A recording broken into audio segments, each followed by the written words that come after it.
درود و سلام نبی صلی اللہ علیہ وسلم پر، آپ کی آل پر اور ان لوگوں پر جنہوں نے آپ کی راہ اختیار کی۔ اما بعد، بسم اللہ الرحمن الرحیم۔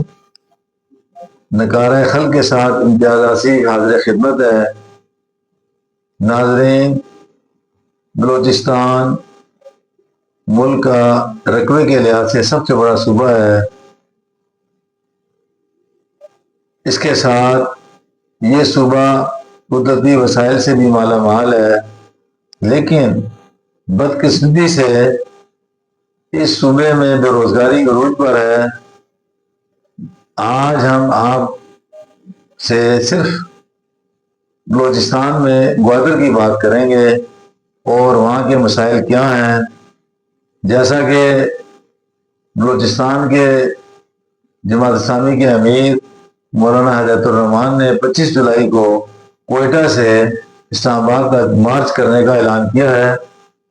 اب وہ مارچ کیوں کر رہے ہیں، اس کی کیا وجوہات ہیں، تو جو میرے علم میں باتیں ہیں میں آپ سے شیئر کروں گا۔ سب سے بڑا گوادر کا مسئلہ یہ ہے کہ گوادر کے جو رہنے والے ہیں ان کا ذریعہ معاش ہی ماہی گیری تھا۔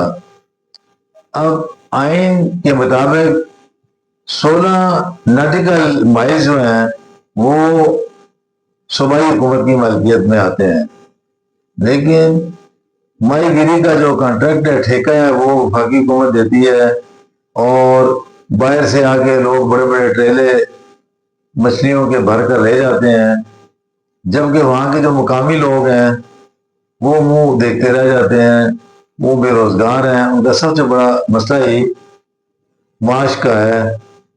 دوسرا، کیونکہ ایران کے بارڈر کے قریب ہے ہمارا گوادر، اب کچھ لوگ تو غیر قانونی طور پر ایران کے ساتھ اسمگلنگ وغیرہ کر لیتے ہیں۔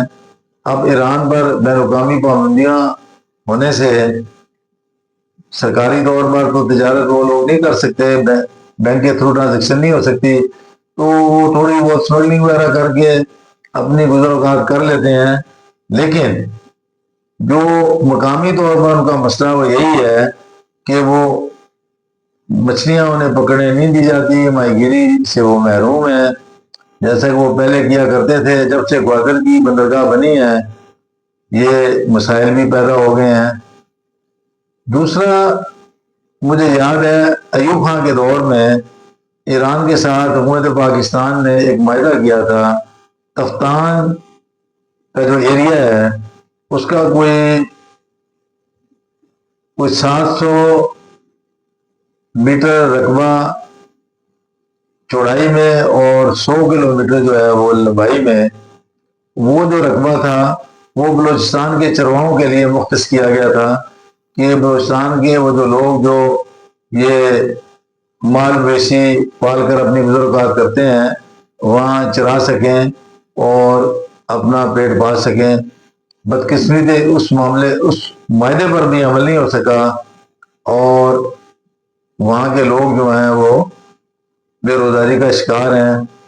بلوچستان، میں یہ نہیں کہوں گا بلوچستان سارا ہی خراب ہے، بلوچستان کے لوگ محب وطن ہیں، اور بہت زیادہ، میں یہ کہوں گا مجھ سے بھی زیادہ محب وطن ہیں، اور اگر وہ محب وطن نہ ہوتے تو دہشت گردوں کا مقابلہ کبھی نہیں کر سکتے تھے۔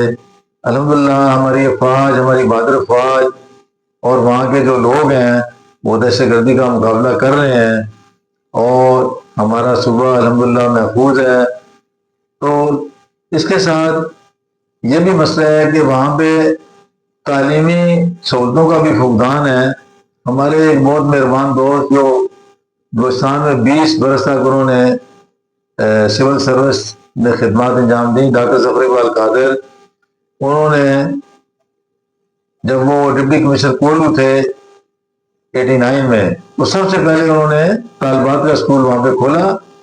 ایک عام تاثر ہے کہ بلوچستان کے جو سردار ہیں وہ وہاں کے بچوں کو تعلیم حاصل نہیں کرنے دیتے، لیکن میں ان کے اس تاثر کو رد کرتا ہوں، کیونکہ ڈاکٹر ظفر قادر صاحب نے مجھے بتایا کہ سب سے پہلا جو انہوں نے اسکول کولو میں کھولا وہ مرحوم نواب اکبر خان بگٹی کے تعاون سے ہی انہوں نے کھولا.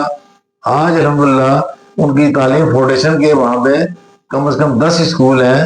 قلعہ سیف اللہ، مستونگ، زوب، لورا لائی اور ان علاقوں میں ان کے اسکول ہیں. اور انہی کے اسکولوں کی بچیاں جو ہیں یعنی تقریباً 50% جو ہیں پاکستان کی سول سروس میں آ رہی ہیں.